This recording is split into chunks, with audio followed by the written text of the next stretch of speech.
ప్రకటన గ్రంథం తీద్దాము, ధ్యానిస్తున్నాము. మనం ఏం ధ్యానిస్తున్నామండి? ముద్రల గురించి ధ్యానిస్తున్నాము. 6వ అధ్యాయము. మన గత కాలం వరకు చూసింది ఆ గ్రంథం ఏంటి, ఎవరు రాశారు, ఎందుకు ఆ గ్రంథం మీద ఆ ముద్రలు అంత గట్టిగా వేయబడ్డాయి, ఈ విషయం చూసాము. అలానే మొదటి ముద్ర కూడా మనం నిన్నటి దినం చూసాం. రెండో ముద్ర గురించి కొన్ని విషయాలు మాత్రమే మాట్లాడుకున్నాము. ఇంకాను కొంచెం లోతైన విషయంలో మాట్లాడుకోవడానికి రెండో ముద్ర నుంచి మొదలు పెట్టి మూడో ముద్రకి వెళ్ళి కొంచెం మళ్ళీ నిన్నట్లాగే మూడో ముద్ర గురించి ఇంట్రడక్షన్ చెప్పుకొని మళ్ళీ రేపుటి దినమున మరలా మనం 4వ ముద్రకి అలా వెళ్దాము. దేవుని చిత్తమైతే రేపుటి దినమున ముద్రలన్నీ అయిపోటకు దేవుడు సహాయం చేయునుగాక. 6వ అధ్యాయము 3వ వచనము చూద్దాం. 6వ అధ్యాయము 3వ వచనం.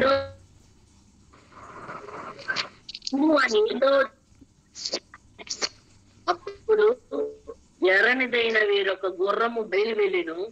మనుషులు ఒకరిని ఒకరు చంపుకొనున్నట్లు భూలోకంలో సమాధానము లేకుండా చేయుటకు ఈ గుర్రం మీద కూర్చున్న వానికి అధికారం ఇయ్యబడిను, మరియు అతనికి ఒక పెద్ద ఖడ్గం ఇయ్యబడిను. చాలా మొదటి ముద్ర మనం ఏం చూసామండి?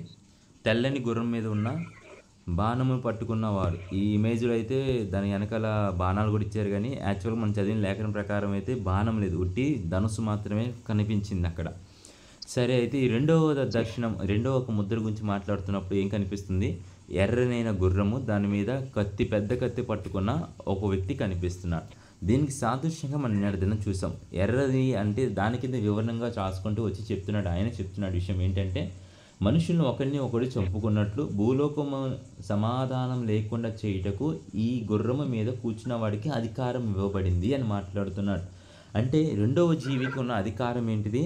సమాధానం తీసివేయుటకు, మనుషుని మీద మనిషిని చంపుకున్నట్లుగా చేసే అంత అధికారము దేవుడు ఇచ్చి పంపిస్తున్నాడు ఈ రెండో వ్యక్తికి. మొదటి వ్యక్తి ఏమి తీసుకొస్తున్నాడు? సమాధానం తీసుకువస్తున్నాడు. దాని గురించి మనం చూసాం. సమాధానం కలిగించే ఆర్గనైజేషన్స్ ఎప్పటి నుంచో ఉన్నాయి అంటే మొదటి ముద్ర ఎప్పటి నుంచో విప్పబడిన విషయం చూసాం. ఇప్పుడు రెండవ యొక్క ముద్ర దగ్గరకు వచ్చాము. రెండవ ముద్ర అయిన ఎర్ర గుర్రం గురించి మాట్లాడుతున్నాడు దేవుడు. దాని గురించి మనకు ఇంకా క్లుప్తంగా మాట్లాడుకుందాం. ఎర్రది అనగానే మనకేం అర్థం చేసుకున్నాము? రక్తానికి చిహ్నము, విప్లవానికి చిహ్నము. అలానే మన ఆత్మీయ నేత్రము చూస్తే రక్తం అనేది బల్లకి అంటే దేవుని యొక్క కమిట్మెంట్కి మనకు ఉదాహరణలుగా ఉన్నాయి. అయితే దేవుడు ఇక్కడ ఏం మాట్లాడుతున్నాడు? ఏ మనుషుల మధ్య ఏం చంపుకున్నట్లుగా భూలోకం అంతా అంటున్నాడు. మనం నిన్నటి దినం చూసింది అసలు యుద్ధాలు ఎలా జరిగినాయి, ఇందు నిమిత్తం యుద్ధం జరిగింది, దేవుడు ఇచ్చిన వాగ్దానం ఏంటి, ఇందు నిమిత్తము ప్రతిదీ సమస్తం జరిగినదని మనం చూసాం. ఇక్కడ అప్పుడు చూసింది ఏంటి? 2 దేశాల మధ్యలో మాత్రమే అనేక దేశాలు ఒకదానిగా వచ్చి చాలా విషయాలు యుద్ధములు జరిగినాయండి. మొదటి ప్రపంచ యుద్ధం కానీ, రెండో ప్రపంచ యుద్ధం కానీ, అంతకుముందు రోమియోలో జరిగిన యుద్ధంలో కానీ, బబులియన్ వచ్చి దాడి చేసిన ప్రతిదీ కూడా ఏమని యుద్ధాలు జరిగినాయి. ఏ యుద్ధాల గురించి దేవుడు మాట్లాడుతున్నాడు అని మనం ఇవాళ చూద్దాం క్లుప్తంగా. ఏ యుద్ధాల గురించి మాట్లాడుతున్నాడు అంటే ప్రకటన గ్రంథం 9వ అధ్యాయం 4వ వచనం ఒకసారి చూద్దాం. ప్రకటన 9:4.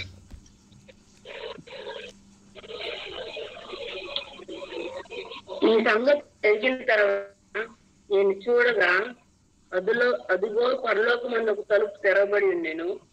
మరియు నేను మొదట వినిన స్వరం పురదను వలె నాతో మాట్లాడగా వింటిని. కాదగా 9వ అధ్యాయం 4వ వచనము. 9వ అధ్యాయము 4వ వచనము.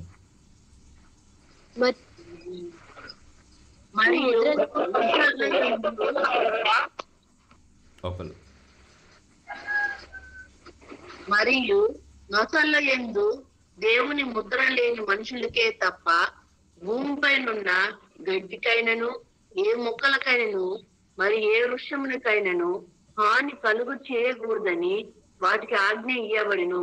చాలు ఇప్పుడు జరుగుతున్న యుద్ధం ఎలా జరగబోతుందంటే, అది మొక్కలకు కానీ జంతువులకు కానీ ఎలాంటి హాని ఉండదు. కేవలము మనుషులకు మాత్రమే హాని కలిగించే రీతిగా ఒక యుద్ధం జరగబోతుంది. అదే మనం చూస్తున్న బయోవార్. మనం గడిచిన కాలం ఎందుకు బయోవార్ అని చెప్తున్నానంటే, సంఘములకు చెప్పబడిన అంటే సంఘములన్నీ సిద్ధపడిన తర్వాత ఏమి ఇప్పబడుతున్నాయి అంటే ముద్రలు ఇప్పబడుతున్నాయి. ముద్రలు విప్పబడుతున్నాయి అంటే దాని అర్థము అంటే ప్రస్తుతానికి మనకు జరుగుతున్న కాలం ప్రకారం అంటే ఏమన్నాడు దేవుడు, అంత్యకాలం ఆ కాలం నందు వచ్చేంత వరకు దానియేలుతో ఏం మాట్లాడాడు, ముద్రలు విప్పొద్దు, అంత్యకాలంలోనే ఆ ముద్రల గురించి వివరణ అని మాట్లాడాడు. మనం అంత్యకాలం గురించి మాట్లాడుతున్నప్పుడు మొదటి ఒక ముద్రను విప్పినప్పుడు ప్రస్తుతం ఉన్న కాలానికి అది అనుకూలంగా ఉంది. దాని తర్వాత జరిగిన అంటే మొదటి ప్రపంచ శాంతి ఎప్పుడు జరిగి, మొదటి ప్రపంచ యుద్ధం అయిపోయిన తర్వాత శాంతి ఆర్గనైజేషన్స్ వచ్చేసి స్టార్ట్ అయింది, పీస్ ఆర్గనైజేషన్ స్టార్ట్ అయినాయి. దాని తర్వాత రెండో ప్రపంచ యుద్ధం జరిగినాను వెంటనే ఏమైందంటే దాని గురించి కట్టడాలతో ఇంకా కొన్ని ఆర్గనైజేషన్స్ వచ్చేసి దాన్ని ఆపడం జరిగింది. కానీ ఇప్పుడు రాబోయేది ఆల్రెడీ స్థాపించబడి ఉంది. ఏంటిది? Peace organisation. అంటే మొదటి ముద్రలో వచ్చిన వాడు ఆల్రెడీ స్థాపించబడి ఉన్న ఆ యొక్క సంస్థ ఉన్నా కూడా ఏమవుతుంది, యుద్ధములు జరగబోతుంది. మనం రీసెంట్గా చూసిన ఇజ్రాయెల్ కానీ సిరియా మధ్యలో జరిగిన యుద్ధం మూడో ప్రపంచ యుద్ధానికి త్రావుతీస్తుందని, లేదు అనుకుంటే అసలు ఇజ్రాయెల్ దేశం అయితే యుద్ధాల్లో ఎలాంటి కూడా వెనకడుగు వేయకుండా ప్రతిదీ కూడా మేము యుద్ధం చేస్తామని చెప్పి ఒక తీర్మానం స్టేట్మెంట్ పాస్ చేసేసింది ఆల్రెడీ. అంటే ఉన్నది కూడా ఏమైంది, శాంతి ఒప్పందము అంటే శాంతి సంస్థలు ఉన్నా కూడా ఏమైంది, ఆ యుద్ధాన్ని ఆపేంత బలంగా లేవు. అంటే తాత్కాలికంగా ఇచ్చిన శాంతి ఒప్పందం ఏమైందంటే ఆగిపోయింది. తర్వాత వచ్చే 7 సంవత్సరాలు మనం ఏదో 7 ఏళ్ళ శాంతి ఒప్పందం కూడా తర్వాత మరలా జరగబోద్ది. అది జరిగితే ఇంకా ఎవడొస్తాడంటే అంత్యక్రీస్తు లోపలికి వచ్చేస్తాడు. అందుకంటే అవన్నీ దేశాలని ఒక చోటకు వచ్చేసి ఒప్పందం తీసుకున్న తర్వాత ఒక నియమించుకుంటారు. ఆ నియమించుకునేది ఎవరంటే అంత్యక్రీస్తు అవుతాడు అక్కడ. సరే, మనం చూస్తుంది రెండవ ముద్రలో ఈ ఎర్రని గుర్రము దేని సాదృశ్యంగా ఉందంటే విప్లవానికి, రక్తమునికి. అది కాక దేవుడు పక్కనే కింద రాయించున్నాడు, మనుషులు అందరి మీద ఒకరిని ఒకడు చంపుకున్నట్లు భూలోకంలో సమాధానం లేకుండా చేస్తాడంట. ఈ యొక్క యుద్ధం ఎలా జరుగుద్ది, ఒక్కరి నిమిత్తం ఒకటి చంపుకుంటూ సమాధానం ఉండదు. ఏంటిది ఇదంటే, ఇప్పుడు యుద్ధం అనేది సైనికులు చేస్తారు కానీ ప్రజలందరూ చేయరు కదండి. మనం కొంచెం ఆలోచిస్తే, లోతులోకి ఆలోచించి మాట్లాడితే ఇంకను యుద్ధం అనేది దేశంలో నియమించబడిన సైనికులు మాత్రమే చేస్తారు. దాని వెనకాల ఉన్న మన ఆర్థిక స్థితి ఇవన్నీ ఇస్తాం, అంటే దానికి బలం ఇంకా చేకూరుస్తాం, కానీ మనం వెళ్ళి యుద్ధం చేయం. కానీ ఇక్కడ ఏమంటాడు, మనుషుల మీద మనుషులు అందరూ చంపుకున్నట్లు రీతిగా. అంటే దీన్ని ఇంకో కోణంలో చూస్తే మనకు రీసెంట్గా జరిగిన కరోనా వైరస్ బయోవార్ ఏదైతే చూడండి, కరోనా వైరస్ దీనిలో పెట్టి చూద్దాం. ఒకరిని ఒకడు ఏమని మాట్లాడుతున్నాడు, అప్పుడు ఎర్రని గొర్రెదై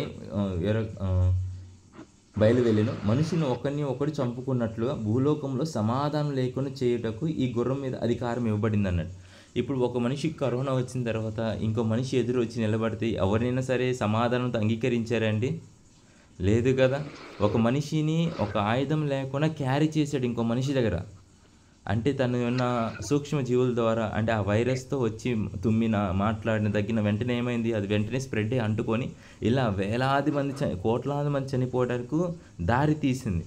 అంటే ఈ ఒక ఇక్కడ చెప్పబడుతున్న యుద్ధం దేనికి సంబంధించిందంటే బయోవార్. అంటే మనం చూసే యుద్ధాలు వేరండి, ఇది వేరు. ఇది లోపల జనములందరి మీద ప్రభావం, దేశం ప్రపంచం మొత్తం మీద జరిగిందా లేదా ఈ విషయము గడిచిన కాలంలో, గడిచిన సంవత్సరంలో ఉన్నాయి. కానీ అవి ఇంత రీతిగా, ఇంత ప్రభావముగా అన్ని ప్రపంచం మొత్తం వ్యాజ్యమాడినంత లేదు. కానీ ఈ యొక్క వైరస్ అనేది ప్రపంచం మీద మొత్తము ఒకరి మీద ఒకరు చేతులు కూడా ఇవ్వలేకుండా, సమాధానం ఎవరి గృహాలకు ఒకరు వెళ్ళనీయకుండా, సమాధానం లేకుండా, అదే రీతిగా పెళ్ళిళ్ళకి కూడా పిలుచుకోకుండా, చాలు నువ్వు అక్కడ ఉండు, నేను ఇక్కడ ఉంటాను, మీరు ఎవరు కూడా ఇక్కడికి రావద్దు, అవసరం లేదు, అవసరమైతే వీడియో కాల్స్లో మీరు చూద్దురు కానీ ప్రతిదీ మనం చూసాం గడిచిన కాలం అంతా. అంటే ఈ రెండవ ముద్ర విప్పుతున్నప్పుడు వాడికి ఏం అధికారం ఇవ్వబడిందంటే మనుషులను చంపబడే రీతిగా, అంటే ఒకరి మీద ఒకరు చంపుకునే అంత రీతిగా అధికారం ఇవ్వబడిందంటే. ఇప్పుడు ఒక వ్యక్తి దగ్గర ఆయుధాలు ఉండి చంపుకుంటున్నారంటే ఒకడు వెళ్ళి నుంచొని మాట్లాడతాడా? ఎవడునూ మాట్లాడలేడు. అయినను సరే ఒకరిని చంపుకుంటున్నారని అర్థం అంటే ఏంటి, వాడికి వచ్చిన ఒక రోగము ఇంకొకటికి దాన్ని వ్యాపింపచేసి దాని ద్వారా వాడు మరణం. ఇది మనం చూసిన గడిచిన కాలంలో జరిగిన విషయం.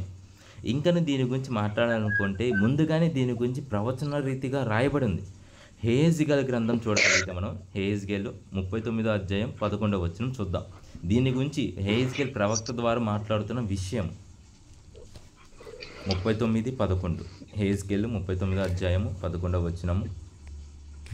ఆ దినమున గోగు వారిని పాటకై సముద్రమునకు తూర్పుగా ప్రయాసలు పోవు లోయలో ఇశ్రాయేలు దేశమున నేను ఒక స్థలం ఏర్పరచదు. ఉమ్. అంతటి అక్కడ మరలా చెబుతారా? అక్కడి వాయిస్ కట్ జనులు అవుతుంది పాతి మీది. పెట్టగా ప్రతిష్ఠితులు పోవుటకు మరలా ఇంకోసారి చదవరా? వాయిస్ కట్ అవుతుంది. ఆ దినమున ఆ. గోగు వారిని పాతి పెట్టుటకై ఉమ్. సముద్రమునకు తూర్పుగా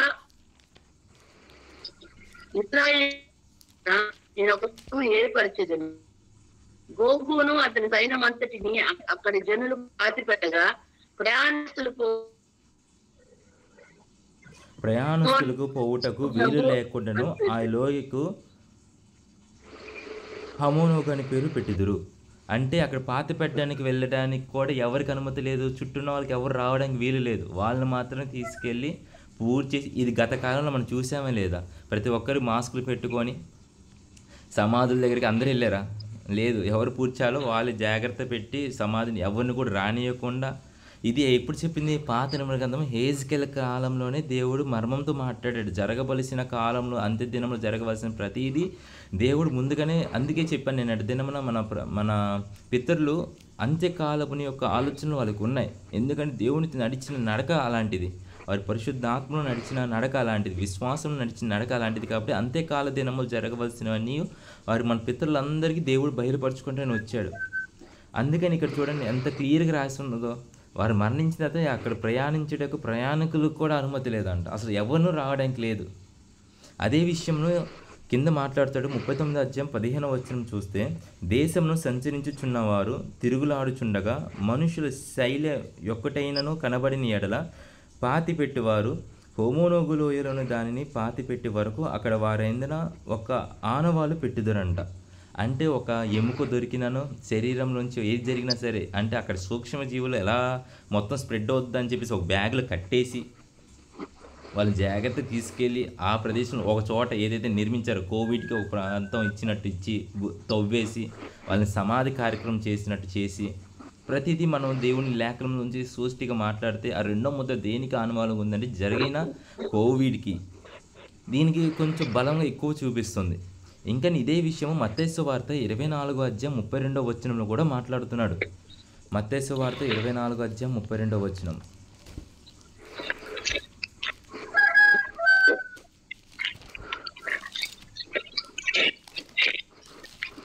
అంజూరపు చెట్టును చూచి ఒక ఉపమానం నేర్చుకొనిడి. ఓకే, అంజూరపు కొమ్మ లేతదై చిగురించినప్పుడు వసంతకాలం ఇంకా సమీపంలో ఉన్నదని మీకు తెలియదు. లోకసు మత్తయి సువార్త 24నే రాబోయే చిన్న కొన్ని గుర్తులు చెప్తాడు ఆయన. 24వ అధ్యాయం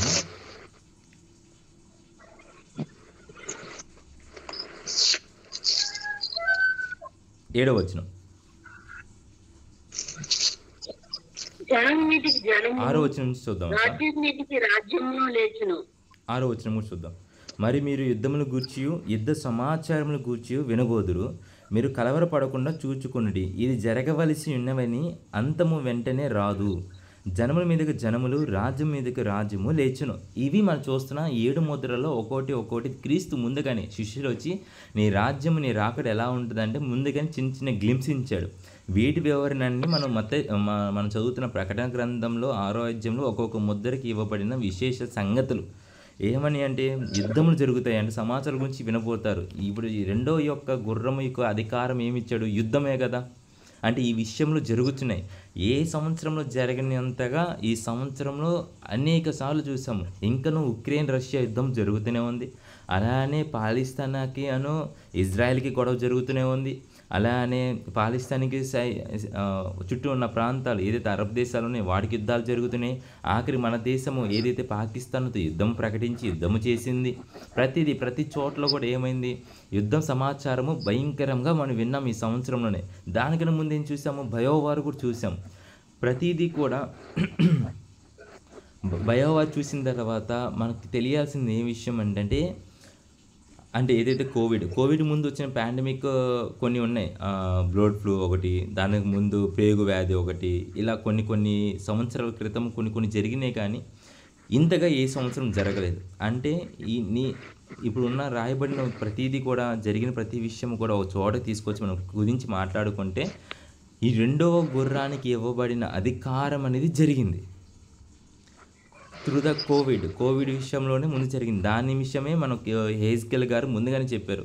మరణాలు ఎలా జరుగుతాయి, ఎంత జాగ్రత్త వాళ్ళు పూరుస్తారు. అక్కడ మళ్ళీ ఒక గుర్తు కూడా పెడతారంటండి. మనకు ఒక గుర్తు వేశారు. కోవిడ్ వచ్చిన ప్రతి ఇంటి దగ్గర ఏం గుర్తు వేశారు? బ్లీచింగ్ పౌడర్లు చదివారు, రైట్? బ్లీచింగ్ పౌడర్లు చల్లారు, సమాధుల దగ్గర బ్లీచింగ్ పౌడర్లు చల్లారు, ఒక గుర్తు పెట్టారు. అప్పుడు ఆ టైంలో మనం ఏమనుకునే వాళ్ళం, ఈ మనకు కొంచెం రిలాక్సినేషన్స్ టైమ్స్ ఇచ్చినా సరే, బయటికి వెళ్ళి లోపలికి వచ్చే టైం చూసినా కూడా అక్కడ ఏం చేశారు, ఆ వీధుల చుట్టూ బ్లీచింగ్ పౌడర్ చూస్తే ఇక్కడ కరోనా ఉంది, కోవిడ్ ఉంది కాబట్టి ఇక్కడ బ్లీచింగ్ పౌడర్ వేశారు, ఒక గుర్తు పెట్టారు. అక్కడ ప్రతిదీ హెజ్కేల్ గ్రంథంలో రాయబడిన విషయమే మనం మాట్లాడుతున్నాం. అంటే ఇప్పుడు తర్వాత జరిగే ముద్ర ఎలాంటి ముద్ర అంటే ప్రజెంట్ మనం ఉన్న ముద్ర.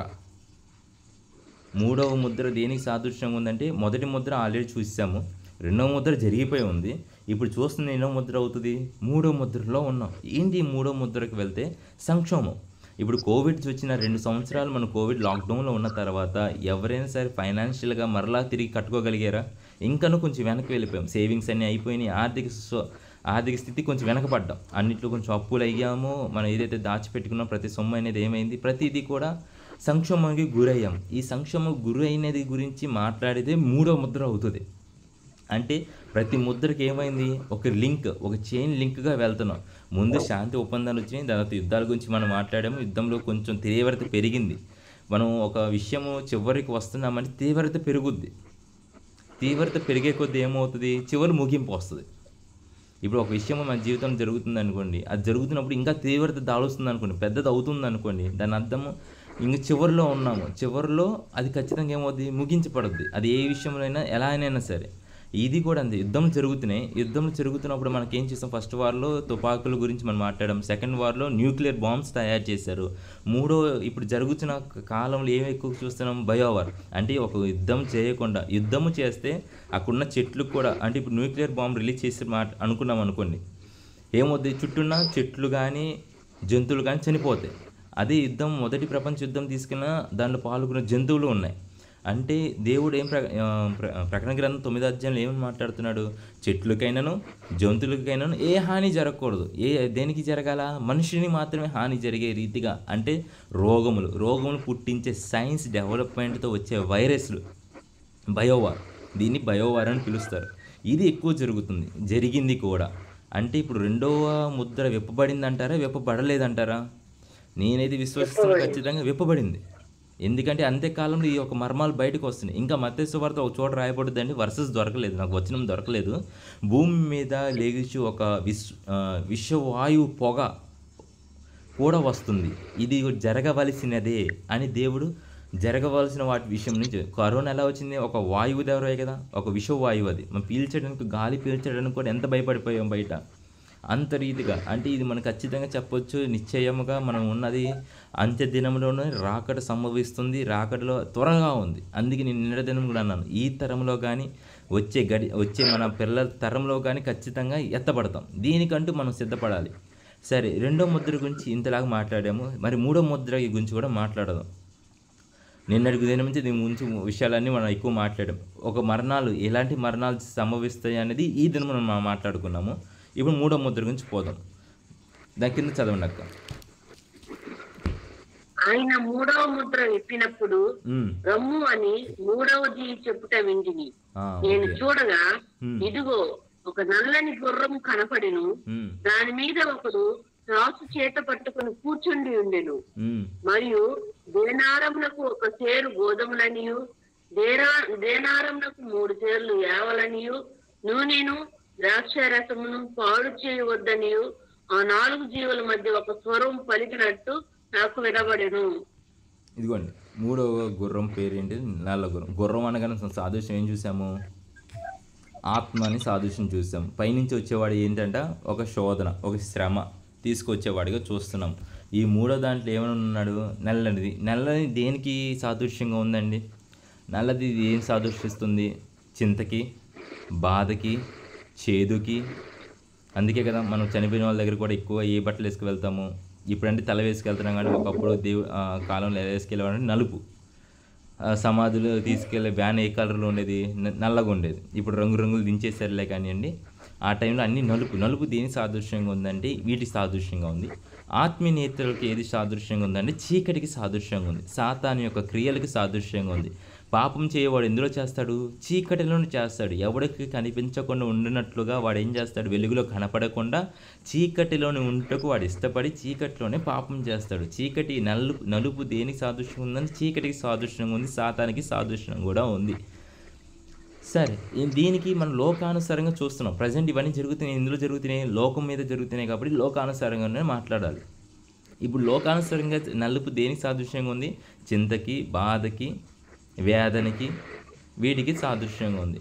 వీడు ఎలా వస్తున్నాడు? ఇలా వాడు ఏం పట్టుకొస్తున్నాడు? వీడికి ఇవ్వబడింది ఏంటంట? అసలు చూద్దాం, మరలా చదువుదాం. అది వాడికి ఇవ్వబడింది ఏంటిది? ఆయన మూడవ ముద్రను నింపినప్పుడు నేను చూడగా ఇదిగో ఒక నల్లని గుర్రం కనపడిను, దాని మీద ఒక త్రాసు చేత పట్టుకుని కూర్చొని వీడికి ఏమి ఇవ్వబడిందంట? త్రాసు కొలచడానికి. మనం ఇప్పుడు త్రాసులు ఏమేమి కొలుస్తున్నాము? మనకు కావాల్సిన కూరగాయలు, బంగారం, ప్రతి విషయం కూడా ఏం చేస్తున్నాం? ప్రతి దాన్ని కొనాలన్నా త్రాసు వేస్తున్నాం. అదే త్రాసు గురించి మాట్లాడుతున్నాడు. ఏంటి ఈ త్రాసులో పెట్టింది అంటే, కింద చదువుకుంటూ వద్దాము. దాని మీద ఒకటి త్రాసు చేత పట్టుకొని కూర్చుని ఉండెను, మరియు దేనారమునకు ఫుట్ రోడ్లో రాయబడింది. దేనారమునకు అనగా ఇది ఇంచుమించుగా ₹10 కావచ్చు. ఏమంటే ₹10 కావచ్చు. ఒక దేనారం అంటే ఇంచుమించుగా ఒక ₹10 కావచ్చు అంటున్నాడు. ఈ దేనారంకి ఏమి ఇస్తాడంట? ఒక సేరు గోధుమలైనను, దేనారముకు 3 సేర్లు యవనియు నూనెను, ద్రాక్షారసము పాడు చేయనద్దయు, ఆ 4 జీవి మధ్య ఒక స్వరము పలికినట్లు నాకు వినపడెను అంటున్నాడు. అంటే ప్రతిదీ కూడా మనం ఏం చేస్తాము? కొనుక్కొని తెచ్చుకుంటున్నాం. ప్రతిదీ కూడా ఏంటిది కొనుక్కొచ్చేది? ఇంతకుముందు గత కాలంలో జరగలేదా అంటే కొనుక్కొని తెచ్చుకున్నాం. విక్రయములు జరిగినాయి. యేసుక్రీస్తు కాలంలోనే విక్రయాలు జరిగినాయి. యేసుక్రీస్తు వారు కూడా నాణ్యములు చూస్తాం. ఎక్కడ నాణ్యం చూస్తాము? పేతురు ఇంట్లో, యేసుక్రీస్తు వారు ఒక ఇంట్లో కూర్చున్నప్పుడు పేతురు వచ్చి, అయ్యా ఇదిగో నా తండ్రి, మన దేవాలయంలో మనం ట్యాక్స్ కట్టాలి, నా దగ్గర ఒక చెల్లులో రూపాయి కూడా లేదు, మనం ఇద్దరం కట్టాలి అన్నప్పుడు, నాకును లేదు నీకు లేదు అంటే అప్పుడు దేవుడు ఏం చెప్తాడు? ఒక చేప పట్టి ఆ చేపలో ఒక నాణ్యం దొరుకుతుంది.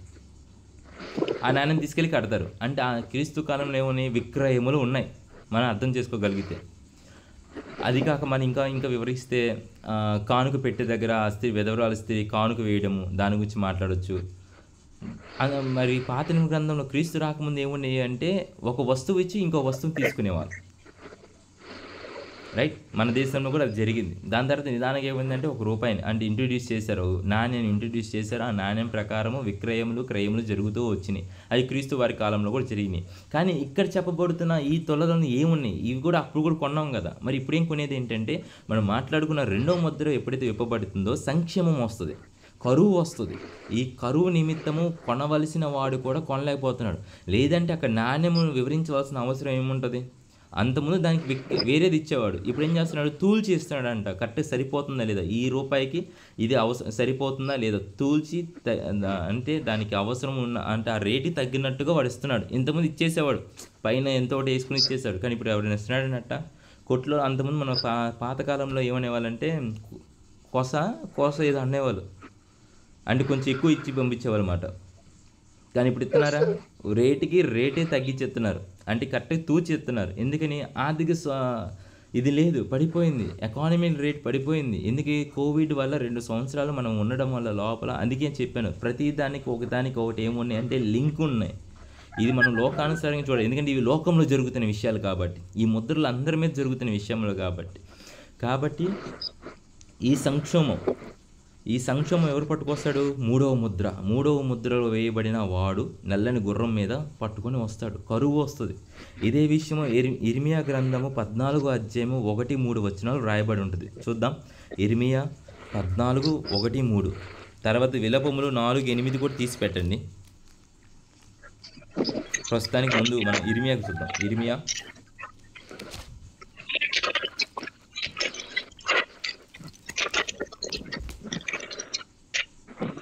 గ్రంథము 14:1-3.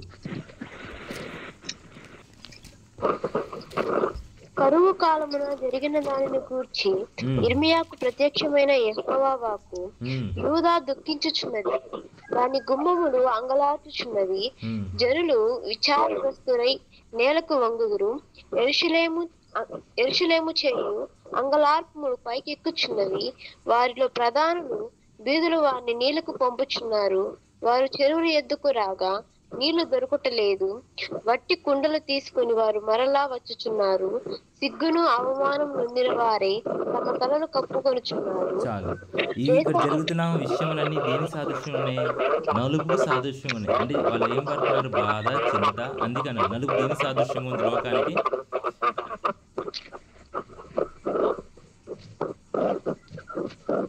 ఎవరు స్పీకర్ ఆఫ్ చేయరు ఒకరు? దేనికి సాదృశ్యంగా ఉంది? బాధకి, చింతకి సాదృశ్యంగా ఉంది. ఎందుకు సాదృశ్యంగా ఉంది? ఇక్కడ చూడండి, అదే వచనాలు ఇక్కడ వివరంగా చూస్తే దానికి పోల్చి చెప్తే కరువు గురించి మాట్లాడుతున్నాడు ఇర్మియా గారు. అక్కడున్న కరువు అంట దానివల్ల వచ్చిండం బట్టి వాళ్ళు ఎలా అన్నీ కూడా జాగ్రత్తగా తెచ్చుకుంటూ చేసుకుంటూ వాళ్ళు సిగ్గుపడుతూ కప్పుకొని మరీ తిరుగుతున్నారంట. అంటే ఉంటాయో ఉండదు, రేపు వచ్చి ఎవరు అడిగినా సరే మనం ఇస్తామో ఇవ్వలేమో, మన స్థితి ఏంటి, ఇలాంటి పరిస్థితిలో పోతున్నాం. అంటే ఈ స్థితి ఇప్పుడు ఉందా లేదంటారా? ప్రస్తుతం మనం చూస్తున్నాం అలాంటి స్థితిని. కరువు కాలంలో ఉన్నాం. కొన్ని ప్రాంతాలు కరువు విపరీతంగా. పాకిస్తాన్లో మనం చూస్తే గోధుమలు కూడా మనం సప్లై చేసామండి. అంతలా కరువు సంక్షోభం వచ్చేసింది అక్కడ. మనం న్యూస్లో చూసాం గత కాలంలో. అక్కడ చోట నార్త్ సైడ్ వైపు చాలా రకాలుగా మనం ఇంకనూ ప్రపంచంలో ఆలోచిస్తే నార్త్ సైడ్ మనం ఉంది, ఇటు ఏషియన్ కంట్రీస్ నుండి ఇంక యూరోప్ కంట్రీస్లో కానీ ప్రతి కంట్రీస్లో కూడా ఏమైనా సంక్షోభం ఏర్పడింది. అందువల్ల ఏమైంది? ఓన్లీ ఒక అమెరికా మాత్రమే దాని యొక్క డాలర్ రేట్ పెరిగింది. ఇవన్నీ మనం కరెంట్ అఫైర్ కూడా రిలేటెడ్ చూస్తే అంటే ప్రతి దేశం కూడా ఏమైనట్టు సంక్షోభంలో కింద పడింది. అంటే మనం ఎలా చూస్తామంటే ఎకానమీ దేని మీద వేస్తారంటే కుటుంబంలో ఉన్న అంటే సంపాదన మీద వేస్తారు. అంటే ఒక సంవత్సరం మీద వచ్చే ఆదాయం మీద, దాని మీద మన ఎకానమీ అనేది ఆధారపడుతుంది. 2 సంవత్సరాల నుంచి మనం బయటికి వెళ్ళకుండా ఉన్నదాన్ని తిన్నప్పుడు మన ఆదాయం పెరిగిద్దా తగ్గిద్దా? తగ్గుతుంది కదా. దీనివల్ల ఏమొచ్చింది? సంక్షోభం వచ్చింది. దీనివల్ల ఏమొస్తుంది? కరువు వస్తుంది. ఆల్రెడీ తెచ్చిపెట్టిన స్టాక్ పడిపోవడం వల్ల కొన్ని చోట రూపాయలు పడిపోయినాయి రేట్లు. మంది కూడా పడిపోయిందండి. అమెరికాతో సహా పోల్చుకున్నప్పుడు మంది కూడా పడిపోయింది. ఇదే విషయము విలాపములు రాసిన పత్రిక 4:8 కూడా చూడండి. దాంట్లో కూడా రాయబడింది కరువు గురించి మాట్లాడుతూ ఉంటాడు, జరగవలసింది. అలాగే యేసుక్రీస్తు వారు చెప్పింది సంఘటన కూడా చూద్దాం. విలాపములు రాసిన పత్రిక 4:8. అట్టి వారి ఆకారము బొగ్గు కంటే నలుపాయను. వారిని వీధులలో చూసేవారు వారిని గుర్తుపట్టగలరు. వారి చర్మము వారి ఎముకలకు అంటుకొని ఉన్నది, అది ఎండి కర్ర వంటి దాయును.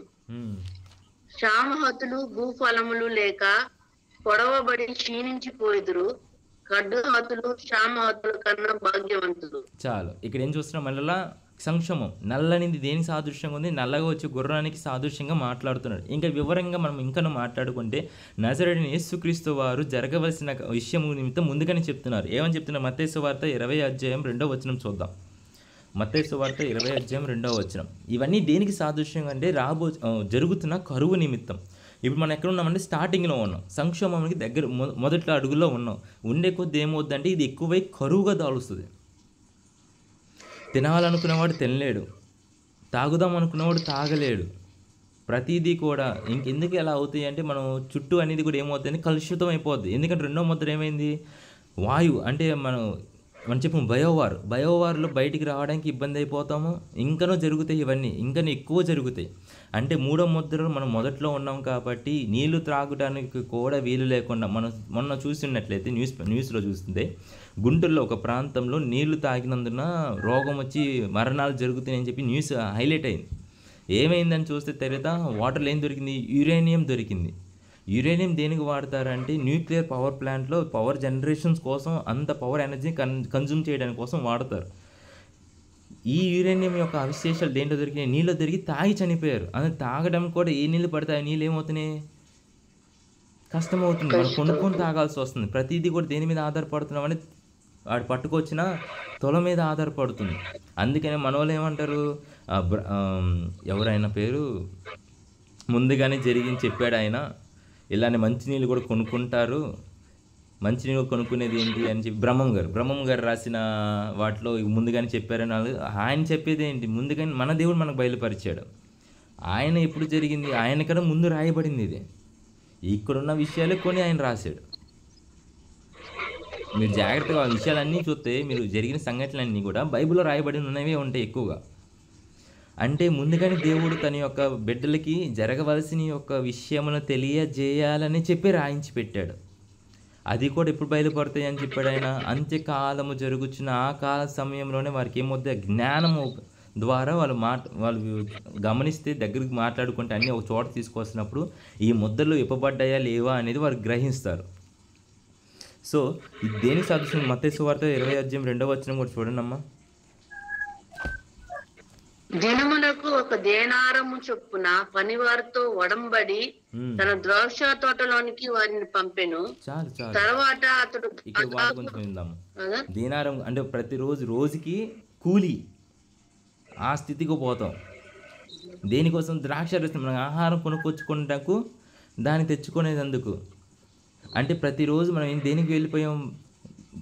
దీనికి వెళ్ళిపోయాం. అంతకాలంలో ఏమైనా ఒక రోజు వెళ్ళినా లేకపోయినా మన కుటుంబంలో పోషణ జరిగేది. ఒక కుటుంబంలో ఏముండేది, ఏదో రీతిగా మనం కుటుంబాన్ని నడుపుకుంటూ వచ్చేసేవాళ్ళం. కానీ ఇప్పుడున్న పరిస్థితి ఎంత క్లిష్టంగా మారింది. ఒక్కడు గృహం నుంచి ఒక్కడు బయటికి వెళ్ళకపోయినా కుటుంబం జరగదు. ఎందుకంటే జరిగిన సంక్షోభం అలాంటి స్థితికి తీసుకొచ్చేసింది. నేను ఏం చెప్పాలని ప్రయత్నిస్తున్నానంటే, 3వ ముద్రలో మనం ఉన్నాము ప్రస్తుతము. 3వ ముద్ర నుంచి మనం వెళ్తున్నాము. అంటే ఇంకనూ జరగవలసిన ప్రతిదీ మనం చూస్తాం. అందుకే అంటుంది ఏంటంటే, చూస్తే మన తరంలోనే ఎత్తబడడం చూడాలి, లేదంటే మన పిల్లల కాలంలోనే ఎత్తబడడం జరుగుద్ది. ఖచ్చితంగా దేవుడు రాక సమీపముగా ఉంది. ఆయన అదే అంటున్నాడు, నేను గుమ్మముల దగ్గర ఎదురు చూస్తున్నాడు. ఆయన వచ్చేసి గుమ్మముల దగ్గర ఉన్నాడు. ఇంకా గుమ్మం తీసుకుంటే వచ్చేస్తాడు అంత దగ్గరగా. ఆనాడు రాసిన 2000 సంవత్సరాల క్రితం రాసిన వాళ్ళందరూ ఎలా రాశారు? దేవుడు రాక బహు సమీపంగా ఉంది అని రాస్తే, మనం చదువుతున్నప్పుడు మనం ఇంత దగ్గరగా ఉన్నప్పుడు మనం ఏమవ్వాలా? ఇంకా క్షణంలో జరగబోతుంది అని ఆలోచనలో ఉండాలి మనం. క్షణములో దేవుని యొక్క రాకడ ఎలా ఉంటుందని క్షణములో మనం చెప్పుకున్న రీతిగానే 3వ మందిర దేవాలయము ప్రారంభించబడితే అది కట్టుకోగలిగితే 3 రోజులు కట్టేస్తారంటండి. 3 లేదా 2 రోజులు కట్టేసి అంత టెక్నాలజీ ఇజ్రాయెల్. మనం నిన్నటి దినం చూసాం, టెక్నాలజీలో కూడా వాళ్ళు ఎలా ఉన్నారంట. వాళ్ళు కొట్టే వాళ్ళు ఎవరు లేదు. అమెరికా సైతము సహా భయపడుతుంది ఇజ్రాయెల్కి. లేదంటే ఇజ్రాయెల్ మనం చేసిన దాడికి ఎలా సహాయం చేస్తుంది అమెరికా?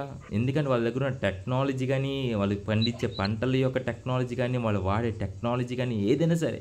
మన భారతదేశంలో మనం రీసెంట్గా చూస్తే ఒక 2 సంవత్సరం క్రితం అనుకుంటా అయితే, ఇంకా ఉప్పు నీరును కూడా వాళ్ళు ఏం చేస్తున్నారంటే మంచి నీరుగా మారుస్తున్నారండి. సముద్రం యొక్క ఉప్పు నీరుని కూడా మంచి నీరుగా మారుస్తుంటే మన మోడీ తాత ఏం చేసాడు, పోయి ఒక 2 కొనుక్కొచ్చాడు ఆడ నుంచి ఆ టెక్నాలజీని.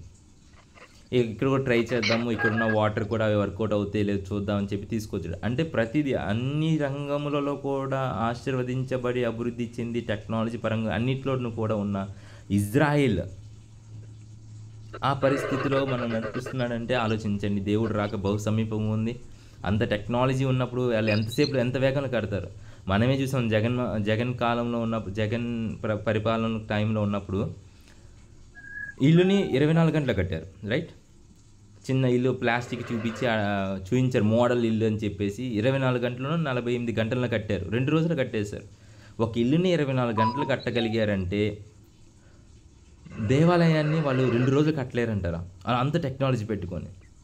అంటే క్షణంలో జరిగిపోయే కార్యాలు ఇవి. కనీసం ఇజ్రాయేల్ నుంచి మందిరం కట్టబడిందని న్యూస్ మన దగ్గరికి వచ్చే లోపలే దేవుడు రాకడ కూడా వచ్చేయచ్చు.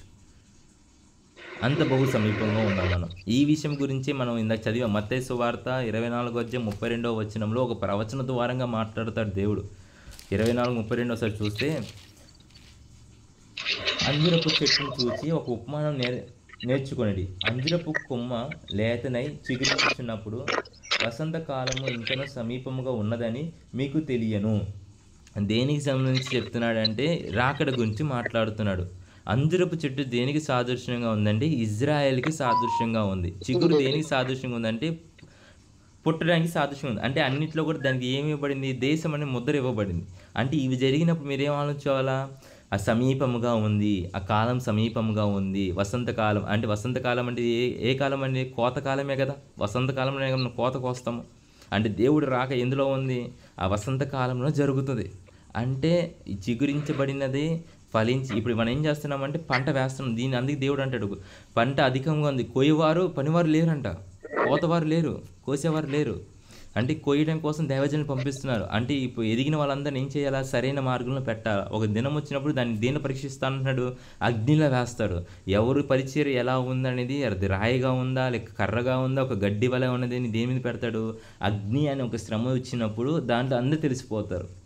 అందుకని ఇంకో చోట కూడా రాయబడి ఉంటుంది. ఏమంటుంది? జల్లిల్లో నేను ఏవి గోధుమలు ఏవి గొరుగులు అని తెలుసుకున్నట్టుగా జల్లించడానికి ఇష్టపడుతున్నాను. దాంట్లో మనం జల్లించే వారికి ఇష్టపడాలి. అప్పుడు గోధుమలన్నీ కింద జారిపోతే మిగతా వేస్ట్ అంతా ఏముంటుంది? పైన ఉంటుంది. దాన్ని దేవుడు తీసుకెళ్ళి ఎందుకు వేస్తానంటున్నాడు? తీసుకుపోయి అగ్నిలో వేస్తాను అంటున్నాడు. ఇవన్నీ దేనికి సాదృశ్యం ఏంటంటే జరగబోయే వాటి గురించి, జరగబోయే విషయం గురించి, దేవుడు రాకడ గురించి, మనం ఎలా ఎత్తపడుతున్న విషయం గురించి సాదృశ్యంగా రాయబడి ఉన్నాయి. అయితే మన విషయం ఏంటంటే 3వ గుర్రం దేనికి అధికారం ఇవ్వబడింది? సంక్షోభముకి, అంటే కరువుకి అధికారం ఇవ్వబడింది. ప్రస్తుతానికి మనం వెళ్తున్న ఎన్నో ముద్ర నుంచి 3వ ముద్ర నుంచి పోతున్నాం. అంటే ఇంకనూ మనం తెలుసుకోవాల్సిన విషయం ఏంటంటే 3 ముద్రలు ఓపెన్ చేశాడు దేవుడు. అంటే అక్కడ మనం ప్రకటన గ్రంథంలో చూస్తున్నాం, వెంటనే ఉందండి. మొదటి ముద్ర చేయగానే ఒక స్వరం వినిపిస్తుంది, ఇలా జరుగుతుంది. రెండవ ముద్ర విప్పగానే స్వరం వినిపిస్తుంది, ఇలా జరుగుతుంది. అందుకనే ఈ సంవత్సరం కూడా మీరు మన జనరేషన్కి జాగ్రత్తగా గమనిస్తే లో జనరేషన్ లో టెక్నాలజీ దగ్గర నుంచి హై టెక్నాలజీ దాకా ఒకేసారి చూసాం మనం. చిన్నప్పుడు మనం ఏం చేసేవాళ్ళం? నాకు గుర్తుంది బాగా, ఫస్ట్ మా నాన్న ఫోన్ కొన్నప్పుడు రిలయన్స్ ఫోన్ ఉండేది. దాంట్లో డైరెక్ట్గా సిమ్ కూడా దాంట్లోనే వేసి ఉండేది. మనం డైరెక్ట్గా కాల్ చేసేవాళ్ళం. సిమ్ ఉంది అప్పుడు, సిమ్ ఇలా విడిగా ఉండేది కాదు, డైరెక్ట్గా ఫోన్లోనే ఉండేది. అక్కడ నుంచి ల్యాండ్ ఫోన్ దగ్గర నుంచి, స్ట్రీట్లో ల్యాండ్ ఫోన్స్ దగ్గర నుంచి స్మార్ట్ మొబైల్స్ వచ్చి ఇప్పుడు అప్డేట్ కంప్యూటర్ సిస్టమ్ అన్నీ కూడా ఒకేసారి ఇంత ఫాస్ట్ జనరేషన్లో ఇంత టెక్నాలజీ పెరగడం ఎక్కడ నుంచి చూసారా? ఇంత వేగంగా మన తాతల కాలం కానీ ఆ కాలంలో కానీ ఎక్కడ ఉండదు. ఓన్లీ ఈ జనరేషన్లోని చాలా వేగంగా, అంటే ప్రతి గడియ ఎలా ఉంది చూడండి. దేవుడు ఈ యొక్క తరములోనే ఎత్తబడుటకు దేవుడు చాలా ఇష్టపడుతున్నాడు. ఎందుకంటే మనం కింద చదువుకుంటూ వస్తుంటే 5వ ముద్రను 4వ ముద్రను 5వ ముద్రను అనుకుంటండి, పరిశుద్ధులందరూ ప్రార్థన చేస్తున్నారంట ఎవరైతే మరణించారో. ఒకసారి చూద్దాం, అది కూడా ప్రకటన గ్రంథం 6వ అధ్యాయంలో ఉంటుంది. ఎందుకు దేవుడు ఈ తరంను ఎంచుకుంటున్నాడు అనేది కూడా చూద్దాం.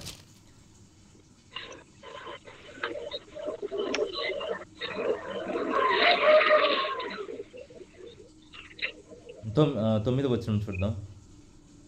అయినా 5వ ముద్ర విప్పినప్పుడు దేవుని వాక్యము నిమిత్తము తాము ఇచ్చిన సాక్ష్యము నిమిత్తము వధింపబడిన వారు ఆత్మలను బలిపీఠం కింద చూచితిని. వారు నాదా సత్యస్వరూపి పరిశుద్ధుడా, ఎందుకు తీర్పు తీర్చకయు మా రక్తము నిమిత్తము భూనివాసులకు ప్రతిదండన చేయకయు ఉందువని బిగ్గరగా కేకలేస్తున్నారంట. అంటే వెళ్ళిన అందరూ ఏం చేస్తున్నారు? ఇంకా చాలు ప్రభు, నీ రాకడ ఇచ్చేసి, నీ రాకడ వచ్చేది, తీసుకెళ్ళిపో. మా యొక్క రక్తములతో ఎందుకు నువ్వు ఇంకనూ ఇలా చేస్తున్నావు? మా యొక్క ప్రార్థన ఆలకించు. ఈ ప్రార్థనలు ఎక్కడున్నాయి? దూత పట్టుకొచ్చిన పాత్రలోనే మనం గత కాలం చూసాము. ఈ యొక్క పాత్రలోనే పరిశుద్ధుల ప్రార్థనలు. సో దేవుడు అంటున్నా, అందుకే ఈ తరంలో మనం ఎక్కువ ఏం వింటున్నాము? హతసాక్షుల గురించి ఎక్కువ వింటున్నాం, మరణాల గురించి వింటున్నాం. కాబట్టి ఖచ్చితంగా దేవుడు ఈ తరమునే ఎంచుకొని ఉన్నాడు. ఈ తరములోనే దేవుడు రాక బహు సమీపంగా ఉంది. లేదు అనుకుంటే మన పిల్లల కాలంలోనైనాను సమీపంగా ఉంది. పిల్లల కాలంలో అంటే ఖచ్చితంగా మనము చూస్తాం ఆ తరముని. కాబట్టి సిద్ధపడాలి. మనము దేవుని రాకలు ఎత్తపడే రీతిగా మన ప్రాణాత్మ శరీరం సిద్ధపరచుకోవాలి. సరే, ఈ 4వ ముద్ర ఇది ఏంటి సాదృశ్యంగా ఉందని చెప్తున్నాను? కరువుకి సాదృశ్యంగా ఉంది. ఇప్పుడు 3వ ముద్ర, 4వ ముద్రకి వెళ్దాం. 4వ ముద్ర చూద్దాం. చూడండి, 6వ వచనం. ఓకే, ఒక నిమిషం, ఇంకొక పదం వదిలేసాం మనం. గోధుమలను దేనాలకు 3 సార్లు నూనె ద్రాక్షారసము పాడు చేయవద్దని చెప్తున్నాడు. ఏంటి ఇక్కడ పాడు చేయొద్దు అంటున్నాడు? నూనె అలానే ద్రాక్షారసం. మన ఇండియాలో మాత్రమే పంటల గురించి చూస్తామండి. అటుపై పైన వేరే దేశంలో కూడా ఎక్కువ ఏం చూస్తామంటే నూనెలు. మనకు రీసెంట్గా జరిగిన ఒక విషయం కూడా, నూనెలు ఆయిల్స్ దగ్గర కూడా గొడవలు జరిగినాయి. సిరియా దేశము ఆయిల్స్ మేము ఇవ్వము మీ దేశాలకి అని చెప్పేసి స్ట్రైక్ వేసుకొని యుఎస్ఏ వాళ్ళు మన ఇండియా వాళ్ళు పోయి రష్యా దగ్గర నుంచి నూనెలు కొనుగోలు చేసుకుంటూ ఈ విషయాలు కూడా మనం రీసెంట్గా చూసిన వాళ్ళమే. వీటిని పాడు చేయొద్దు. వీటి యొక్క రూపాయి విలువ అంతే ఉండాలి. చూడండి, ప్రతిదీ కూడా విక్రయిస్తున్నప్పుడు ప్రతి రూపాయి పెరుగుతుంది, కానీ నూనెలు కానీ ద్రాక్షారసం యొక్క విషయంలో కూడా పెరగవు. ఎందుకంటే అలానే ఉంటాయి. దాని యొక్క వాల్యూస్ అని పడిపోవు, పెరగవు. ఉంటే కాన్స్టెంట్గా ఉంటాయి, లేదంటే ఉన్న పరిస్థితులను బట్టి ఏమవుతాయి, పెరుగుతాయి. ఎందుకంటే వాడుతున్న మన యొక్క వాడుకలు ఎక్కువయ్యే కొద్దీ డిమాండ్ ఎక్కువ అవుతుంది కాబట్టి ఉత్పత్తి ఎక్కువ చేయాలి కాబట్టి ఉత్పత్తి ఎక్కువ చేసినప్పుడు ఏమవుతాయి, దాని యొక్క రేట్లు పెరుగుతాయి. దేవుడు దాన్ని పాడు చేయకు, ఉంచు, వాటిని అలాగే ఉంచు, మిగతావన్నీ కూడా ఏం చేయమని అర్థం, పాడు చేయి. అంటే కరువులతో పంటలు లేకుండా, త్రాగుటకు నీళ్లు లేకుండా, సముద్రాలు ఎండిపోతూ, వర్షాలు లేకుండా, ఆరోగ్యాలు క్షీణించేసి మరణాప్రాయంగా పోయే రీతిగా ఇలా ఉంటున్నాను. సరే, ఏం తీసేయొద్దు, నువ్వు ఏం పాడు చేయొద్దు అంటున్నాడు ఆయన. నూనె కానీ ద్రాక్ష రసాన్ని కానీ పాడు చేయొద్దు అని చెప్తున్నాడు. ఈ విషయంలో క్లుప్తంగా తీసుకొని కిందకి వెళ్తుంటే ఎందుకు దేవుడు ఇంతలాగా మరణాన్ని పుట్టిస్తున్నాడు, ఎందుకు ఇంత శోధన తీసుకువస్తున్నాడు, ఎందుకు ఇంత కరువుని తీసుకువస్తున్నాడు అంటే 4వ ముద్ర కోసం. ఈ 4వ ముద్ర ఓపెన్ చేసేటప్పుడు ఏం రావాలంటే మరణాలు రావాలా. ఈ మరణాలు దేని ద్వారా వస్తాయి, యుద్ధాల ద్వారా. 2వ ముద్రలో మనం చెప్పబడిన యుద్ధాల ద్వారా రావాలా. 3వది మన గురించి చెప్తున్న సంక్షేమములు అంటే కరువుల ద్వారా మరణాలు రావాలా. దీనికోసం 4వ ముద్ర గురించి మనం చదువుతాం, ధ్యానిద్దాం. చూడండి, ఆయన 4వ ముద్ర విప్పినప్పుడు రమ్ము అని 4వ జీవి చెప్పుట వింటిని.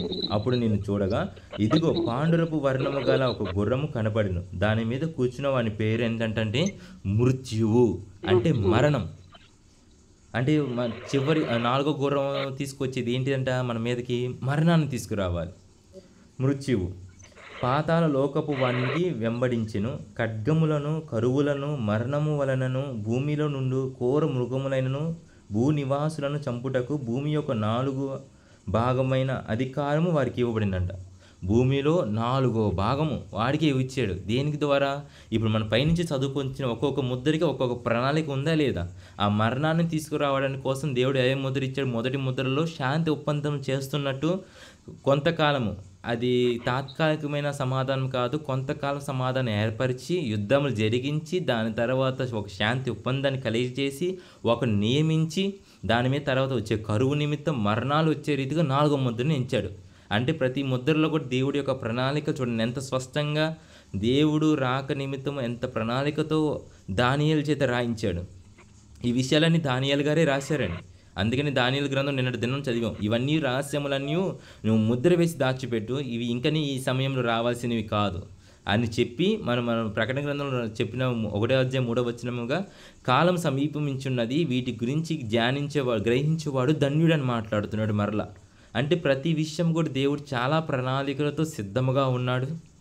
కాబట్టి మనము కూడా ఎత్తపడేటికి సిద్ధంగా ఉండాలి. చూస్తూ ఉంటే కిందకి ఇప్పుడు ఆ వచనాలు వివరంగా చదువుతాం. 4వ ముద్ర విప్పినప్పుడు రమ్ము అని 4వ జీవి చెప్పుట వింటిని. అప్పుడు నేను చూడగా ఇదిగో పాండురపు రోగము గల వర్ణము గల ఒక గుర్రము కనపడెను. దాని మీద కూర్చున్న వాని పేరు మృత్యువు. ఆడి పేరు మృత్యువు. వచ్చి మరణాలు సంహరిస్తూ వెళ్తాడు. అత్యధిక మరణాలు జరిగింది కూడా ఈ కాలంలోనేనండి. కాదంటారా? కోవిడ్లో నుంచి కానీ లేదంటే మనం వింటున్న చుట్టుపక్కల సడన్గా హఠాత్తు మరణాలు ఎక్కువైపోయినాయి. చూస్తున్నవాడు నిన్నటి దినం బాగున్నవాడు ఇవాళ దినంలో ఉన్నట్ల. అంటే నేను అదే అన్నాను, మనము 3వ ముద్రలో ఉంటూ 4వ ముద్ర అడుగు పెడుతున్న వారము. ఇది మన కాలంలో జరుగుతున్న విషయాలు ఇవన్నీ. ఒక గుర్రము కనబడిన కూర్చుని ఉన్న పేరు మృత్యువు అంటున్నాడు. పాతాళ లోకము వాణ్ణి వెంబడించెను. పాతాళ లోకం అంటే ఏముంది అక్కడ? నరకమే కదా. పాతాళములోకి కింద ఏం మూయబడిందంటే నరకం మూయబడింది. నరపు ద్వారములు ఇంకా తెరవబడలేదు, నరకం ఇంకా తెరవబడలేదు, కానీ పాతాళం ద్వారం మాత్రమే తెరబడ్డాయి. పాతాళంలో ఉన్నారు అందరు. ఇప్పుడు ఎవరైతే దేవుడిని నమ్మకొని ఉన్నారో వాళ్ళందరూ ఎక్కడ చేర్చబడ్డారంటే పాతాళంలో చేర్చబడతారు. దాని తర్వాత దేవుడు తీర్పు తీర్చిన తర్వాత అప్పుడు నరకము తెరవబడుతుంది. రెండింతలుగా అది మండుచున్న అగ్నితో ఆత్మలనైనా సరే నాశనం చేసేంత రీతిగా అగ్నితో ఆ నరకం ఉంటుంది. పాతాళము ఇది దేనికి సాదృశ్యంగా ఉందంటే చీకటి, సాతాను యొక్క క్రియలకు ఎవరైతే ఇలా మనం మాట్లాడుకుంటూ వెళ్తుంటే మనకు తెలిసిన విషయం ఈ పాతాళం దేనికి సాదృశ్యంగా ఉందో.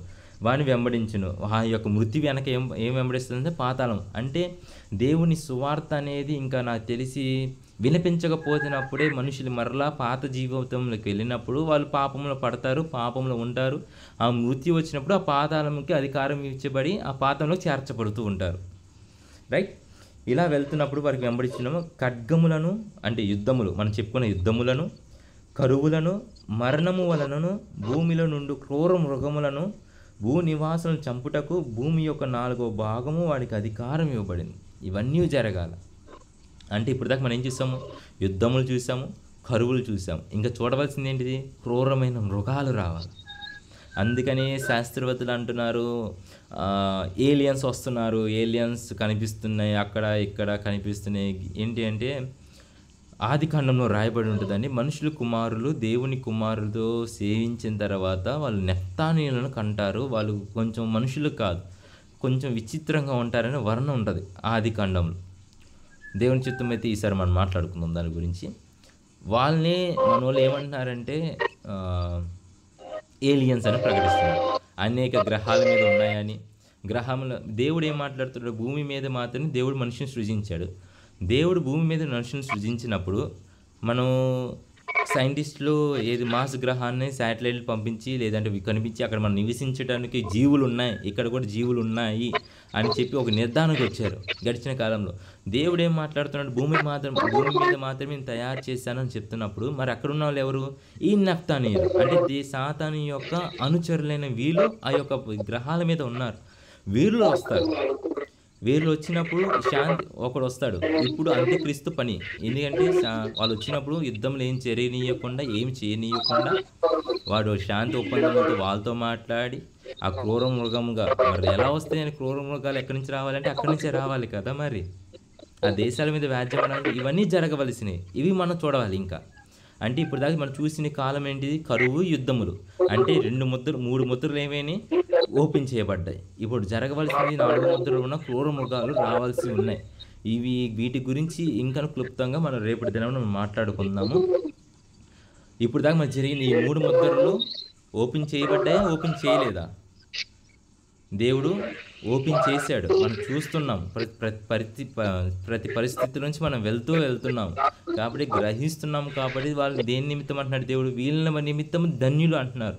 ప్రతిదీ పోల్చుకొని చూసుకుంటున్నారు. కాబట్టి జరుగుతున్న సందర్భాలు, జరుగుతున్న ప్రతి విషయాల్లో దేవుడు లేఖనం ద్వారా స్పష్టంగా మాట్లాడుతున్నాడు. కాబట్టి వీటిని గైకున్నవాడు ధన్యుడు. కాబట్టి మనం ధన్యుడు. దేవుడు ముందుగానే సిద్ధపరుస్తున్నాం మన రీతిని బట్టి. అందుకే మనం ప్రకటన గ్రంథం ధ్యానిస్తున్నామండి. కాబట్టి మనం ప్రతి ఒక్కరం కూడా మనం ఏం చేయాలి? సిద్ధపడాలి. దేవుని రాక బహు సమీపంగా ఉంది. 3 ముద్రలు చూస్తుండగానే కరోనా వచ్చింది, వెంటనే కరువు చూస్తున్నాము. అంటే వెంటనే ఎన్ని సంవత్సరాలు? 5 సంవత్సరాలు 3 సంవత్సరాల్లోనే జరిగింది ఇదంతా. అంటే తర్వాత వచ్చే ముద్ర కూడా నాకు తెలిసి ఒక 2 సంవత్సరాల్లో జరిగిపోవచ్చు. దాని అర్థం ఒక 2 సంవత్సరాలు ఇవన్నీ జరిగిన తర్వాత వెంటనే 7 ముద్రలు ఓపెన్ చేసి 7వ ముద్రలు జరుగుతుండగానే 7 బోర్లు ఊదబడతాయి. 7 బోర్లు అయిపోగానే వెంటనే 7 పాత్రలు, అంటే 7వ ముద్ర జరిగిపోతూ ఉండగానే ఇవన్నీ జరుగుతాయి. అంటే ఈ యొక్క తరమే, అదే పదే అంటున్న మాట, దేవుడు నా చేత మాట్లాడిస్తున్న మాట, ఈ తరమే మనం ఎత్తబడేవారు. కాబట్టి మన ప్రాణాత్మను సిద్ధం చేసుకుందాం, దేవునితో పోరాడుదాం, మాట్లాడుకుందాం, బతిమాడుకుందాం. మనలో ఉన్న ఇంకనూ దేవుడికి మధ్యలో మనకు మధ్యలో ఉన్న ఆయాసకరమైన ప్రతిదీ కూడా జయించుకునేటకు పరిశుద్ధాత్మ సహాయం తీసుకుందాము. ప్రతిదీ కూడా దేవుని చిత్తంలో జరిగే రీతిగా, మనం ఆయన కోణంలో పోయే రీతిగా దేవుని యొక్క ప్రణాళికలో పోదాం. ఒకసారి వెళ్ళే ముందు మత్తయి సువార్త 24వ అధ్యాయం శిష్యులకు దేవుడు చెప్పిన కొన్ని గుర్తులు చూసి ఇవాళ సెక్షన్ ముగించుకుందాం. మత్తయి సువార్త 24వ అధ్యాయము రాకడ గురించి దేవుడు అసలు ఏం మాట్లాడారు?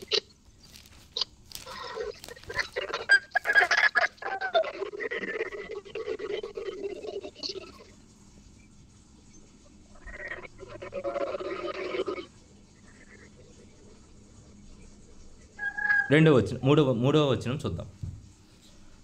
ఆయన ఒలీవల కొండల మీద కూర్చుని ఉన్నప్పుడు శిష్యులు ఆయన యొద్దకు ఏకాంతముగా వచ్చి, ఇవి ఎప్పుడు జరుగును? నీ రాకడ ఈ యుగము సమాప్తికి సూచనలు ఏమి? మాతో చెప్పమనగా యేసు వారితో ఇట్లా నేను, ఎవడును మిమ్మల్ని మోసపరచకుండా చూచుకొనిడి. అనేకులు నా పేరిట వచ్చి నేనే క్రీస్తుని చెప్పు పలువురిని మోసపరిచెదరు. చాలా విషయాలు ఉన్నాయని, చాలా చోట్ల చాలా రకాలుగా నేనే క్రీస్తు అని చెప్పుకుంటూ తిరుగుతున్న వాళ్ళు బోల్డ్ మంది ఉన్నారు. రైట్. మన హైదరాబాద్ న్యూస్లో చూస్తే ఒకసారి ఒక కాలంలో హల్చల్ చేసింది ఒక ఆవిడ, నేనే క్రీస్తుని, నాకు ఏదైనా సాధ్యమా, ఒక సోఫాలో కూర్చుని 300 మంది హైదరాబాద్లో. ఇది జరిగిన సంఘటన. ఆ వీడియో క్లిప్స్ ఉంది, వీడియో క్లిప్ పెడతాను మీకు. అలా చెప్పుకున్న వాళ్ళు చాలామంది వచ్చేసారు, జరుగుతున్నాయి. కానీ రావాల్సిన వాడు ఇంకా ఇంకా బయలుపరచాల. వాడు వచ్చి ఉన్నాడు, వాడు ఇంకనూ ఏమైనా రహస్యంగా ఉంచాడు. ఇప్పుడు జరుగుతున్న ఆ ముద్రలు విప్పుపడుతూ ఉండగా వాడు యొక్క ప్రత్యక్షత బయలుపడుతుంది. ఇప్పుడు సడన్గా నేనే క్రీస్తు అని కూర్చుంటే అందరికి తెలిసిపోద్ది నేను అంతే క్రీస్తు అని. కాబట్టి జాగ్రత్త పడతారు. కానీ దేవుడు పడాల్సింది ఏమంటున్నాడు, దేవుడు ఎవరైతే విశ్వసించి నమ్మించి ప్రతి శ్రమలోంచి ప్రతి శోధన నుంచి ఎవరైతే వెళ్ళారో, ఎవరైతే నన్ను నమ్మారో వాళ్ళకి దేవుడు కావాలి. కాబట్టి వీళ్ళందరూ తెలియాలంటే రహస్యంగానే ఆ యొక్క అంత్యక్రీస్తు కనపరచాలి. అంటే ఒక్కొక్క కోణంగా వెళ్తూ ఉండాలి. సరే, అందుకు ఏమంటున్నాడు, చాలామంది వస్తారు, మీరు ఎవరు వాళ్ళ మాటలు వినొద్దు, మాతో చెప్పమనగా మోసపరచుదు. మరియు మీరు యుద్ధమును గూర్చియు యుద్ధ సమాచారమును గూర్చి వినబోదురు. యుద్ధము గూర్చి వింటాము, యుద్ధ సమాచారములు మేము వచ్చి యుద్ధం చేసేస్తాం, మేము అది చేస్తాం ఇది చేస్తాం సమాచారం కూడా ఏమి వింటున్నాం అన్నీ వింటున్నాం మనం, వినబోతున్నారు. మీరు కలవరపడకూడదు, కలవరపడకుండా చూచుకునేది అంటే జాగ్రత్త పడండి, మీకున్నదాన్ని జాగ్రత్త పట్టుకోండి. ఇవి జరగవలసి ఉన్నవే కానీ అంతము వెంటనే రాదు. ఇవి జరగాలి, ఇవి జరిగిన తర్వాత అంత్యక్రీస్తు రావాలి. అంత్యక్రీస్తు వచ్చాక దేవుడు ఏదైతే నిర్ణయించున్నాడో అవన్నీ జరిగిన తర్వాత అప్పుడు అంత్యకాలం కాదండి, అప్పుడు రాకడా. ఈ ప్రజెంట్ ఉంది మన అంత్యకాలంలోనే కదా. యుద్ధం జరిగిపోయి మీరు కలవరపడకుండా చూచుకునేది. ఇవి జరగవలసి ఉన్నవన్నీ అంతము వెంటనే రాదు. జనముల మీదకి జనములు, రాజ్యముల మీదకి రాజ్యము లేచును. అక్కడక్కడ కరువులు, భూకంపాలు కలుగును. ఇవన్నీ వేదనలకు ప్రారంభం. అందుకే మనం చెప్పుకున్నాం, ఆ యొక్క గుర్రముల మీద వచ్చేవాడు ఎవడు, వేదనలు కలిగించేవాడు, సమస్యలను ఇచ్చేవాడు, శోధనలు కలిగి చేసేవాడు ఆ యొక్క పైన కూర్చున్న వాడికి సాదృశ్యంగా ఉంది అని. ఇవన్నీ మిమ్మల్ని శ్రమలు పాలు చేసి చంపేదురు. ఇప్పుడు మృత్యువు ఏం చేస్తుంది, మనల్ని చంపడానికే కదా వస్తుంది, చంపడానికి వస్తుంది. మీరు నా నామం నిమిత్తము సకల జనముల చేత ద్వేషించబడుదురు. జరుగుతున్నాయి. అనేకులు అభ్యంతరపరిచి ఒకని ఒకడు అప్పగించి ఒకని ఒకడు ద్వేషింతురు. ఇవి జరుగుతున్నాయి. అనేకులైన అబద్ధ ప్రవక్తలు వచ్చి పలువురిని మోసపరుస్తారు. ఇవి జరుగుతున్నాయి. అక్రమం విస్తరించిన చేత అనేకులు ప్రేమ చల్లారును. బ్రహ్మాండంగా జరుగుతుంది. ఇదైతే ఒకరి మధ్యలో ఏం లేదు, ప్రేమలు లేవు, చల్లారింపు. అవసరాలు తప్పితే ప్రేమలు ఎవరు కనపరుస్తున్నారు? ఒకరి నిమిత్తం ఒకరు ఆశ్రయిస్తున్నారు, ఒకరి దగ్గరికి చేరుతున్నారంటే అది కేవలం ప్రేమ ఒకటేనా? అవకాశాలు కూడా ఉన్నాయి. అంటే ఆశ్రయ కోసం, నాకు ఇవాళ ఇది పోవడానికి కోసం ఒక లేదు. అంతే. ఎలా ఉంది, కల్మషం, కుట్రతో ఎక్కువ మనం మాట్లాడుకుంటున్నాము. మనసులో ఒకటి పెట్టుకొని ఒకరిని ప్రేమిస్తున్నట్టు నటిస్తూ వాడి దగ్గర ఉన్న మనకు కావాల్సింది దోచుకున్నట్టుకు వాడిని మనం చేరుతున్నాం. ఇలా ప్రస్తుతానికి ఉన్న బయట మనం గమనిస్తే ఇలా పరిస్థితులు వెళ్తూ ఉన్నాయి. అనేకులు అబద్ధం ప్రవక్తలు ఇవన్నీ జరుగుతున్నాయి. ప్రేమ చల్లారిపోద్ది అంటున్నాడు. అంతం వరకు సహించుడు. దేవుడు సహించేవాడు ఎవడో వాడే రక్షింపబడతాడు. ఎవడైతే సహించబడతాడో వాడే రక్షింపబడతాడు. దేవుడు దీనికోసం ప్రతి ఒక్క ముద్దని విప్పుతున్నాడు. ఎవరు సహిస్తున్నాడు, ఎవడు నా పట్ల ఇంకా నిరీక్షణ ఉంచి ఉన్నాడు, ఎవరు నన్నుగా అంగీకరిస్తున్నాడు ఆమెని తెలుసుకునేటకి. ఎందుకంటే అందరినీ ఎత్తపరచుగానే, అందరు ఎత్తపడితే లూసిఫర్ లాంటి వాళ్ళు బోల్డ్ మంది తయారవుతారు. దేవుడికి కావాల్సింది అలాంటి వాళ్ళు కాదు. దేవునిగా అంగీకరించి, దేవునిగా ప్రేమించి, దేవునిగా చూచేవారు కావాలా. దేవుని మనకు వచ్చే సమస్యలో సమాధానకర్త అయిన యేసుక్రీస్తు వైపు చూస్తూ, రక్షకుడి వైపు చూస్తూ రక్షణ అనుభవంలో కలిగిన వారు దేవుడు కావాలి. వీరి కోసం ఇవన్నీ చేస్తున్నారు. మరియు ఈ రాజ్య సువార్త సకల జనములకు సాక్షార్థమై లోకమంతటూ ప్రకటించబడును. అటు తర్వాత అంతము వచ్చును. అటు తర్వాత ఏమొస్తుందంట, అంతము వస్తుంది. ప్రకటించబడుతుంది, విస్తారంగా ప్రకటించబడుతుంది. కొన్ని ప్రాంతాలకు కూడా దైవజనులు బయలుదేరుతున్నాడు, దేవుడు బయలుపరుస్తున్నాడు. అక్కడ సువార్త వెళ్తుంది. ఇంటర్నెట్స్ ద్వారా, టీవీల ద్వారా, సువార్థికుల ద్వారా, అలానే ప్రవక్తల ద్వారా, ప్రవచనాల ద్వారా, ప్రతి చోట్ల కూడా న్యూస్ ద్వారా, ఈ ప్రజెంట్ న్యూస్ ద్వారా కూడా ఏమవుతుంది, సువార్త ప్రకటించబడుతుంది లేదా? ఏమని ప్రకటించబడుతుంది? గలీలియా ప్రాంతం గురించి మనం మాట్లాడే న్యూస్లో. అలానే సముద్రంలో దొరికిన ఆ క్రీస్తు నాట్యపు కాలపు ఓడలు. మరి మీరు నిన్నటి దినం చూసినట్లయితే, మొన్న మీకు ఒక వీడియో పంపించాను. ఇజ్రాయెల్ దోడలు ఎలా అయితే చేశారో ఆ యొక్క న్యూస్. ప్రతిదీ సమస్తము నెట్వర్క్ ఎక్కడైతే ఉందో అక్కడ అన్నిటి దేవుని యొక్క సమాచారము వెళ్తుందా లేదా? వెళ్తుంది. అన్ని చోట్ల వెళ్తుంది. కాబట్టి ఇప్పుడు ఏమవుతుంది, అంతము వస్తుంది.